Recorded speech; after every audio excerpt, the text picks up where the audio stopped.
Bonjour et bienvenue à ces bulletins d'infos. Un incendie s'est déclaré au marché Matadi Kibala au Campem dans la commune de Mongafula dans la nuit du 21 au 22 août 2023. L'origine de cet incendie reste jusque-là non identifiée. On note également plusieurs dégâts matériels dont le marchandise des commerçants partis en fumée. L'alerte a été donnée par le chef de poule SIAT, la colline de Matadi Kibala, le PJ Kalombo. Suivez.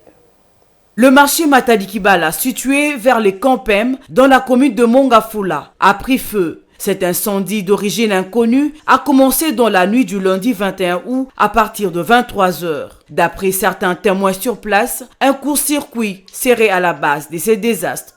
La Société nationale d'électricité a arrêté avec l'alimentation de l'énergie afin d'éviter d'autres désastres. Aucune perte en vies humaines n'a été signalée jusque-là. Toutefois, plusieurs dégâts matériels sont à déplorer. Les marchandises de commerçants sont parties en fumée, sans compter de maisons commerciales. Les jeunes, encore éveillés à ces heures-là, ont tenté, avec le moyen de bord, d'éteindre le feu. Malheureusement, ils n'ont pas pu. C'est l'OPJ Kalombo, chef poule SIAT de la colline, qui a donné l'alerte de cet incendie. Nous attendons l'arrivée des autorités sur place pour en savoir plus sur le bilan de cet incendie.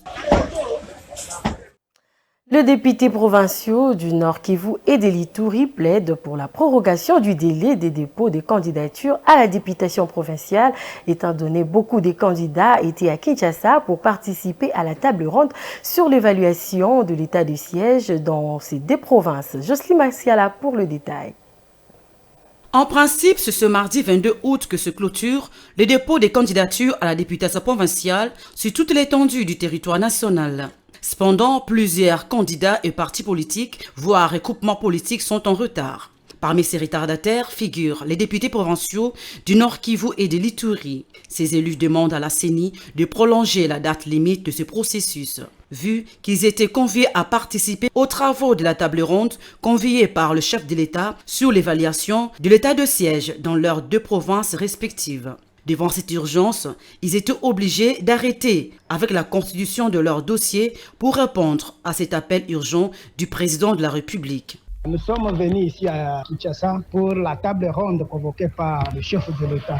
Je suis à tête de plaider pour que la CENI puisse prolonger encore plus ou moins des semaines. Parce que vous voyez, quand nous sommes venus ici, nous étions à pleine période de la constitution de nos dossiers pour députation provinciale. Et voilà, nous avons été appelés ici et nous avons perdu presque 8 jours. Les élus provinciaux de Nord Kivu, de l'Ituri, qui sont appelés ici, ils ont droit aussi à déposer leur candidature. Mais si les CENI ne parvenaient pas à le faire ici, ça serait tout simplement de le priver de leurs droits. C'est comme ça que nous sommes en train de plaider vraiment à gros cœur à ce que la CENI puisse répondre à ces désidératas des députés de Nord Kivu et de l'Ituri.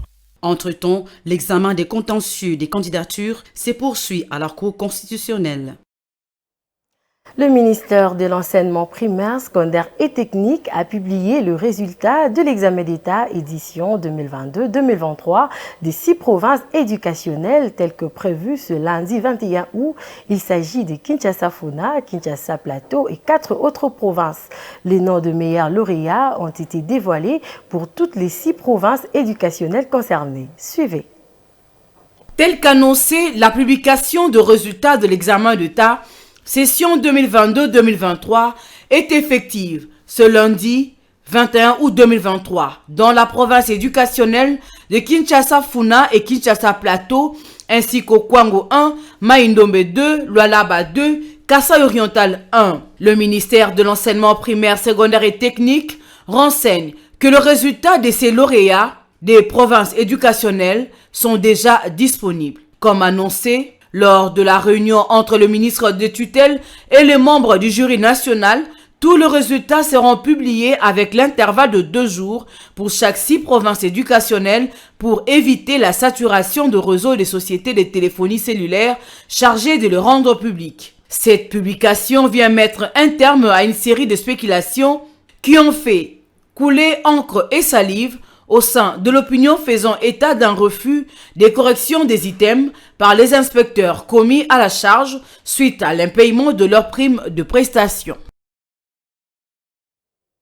Voilà, c'est la fin de ces bulletins d'infos. Merci à tous et à tous de l'avoir suivi. Le prochain rendez-vous à 11h30.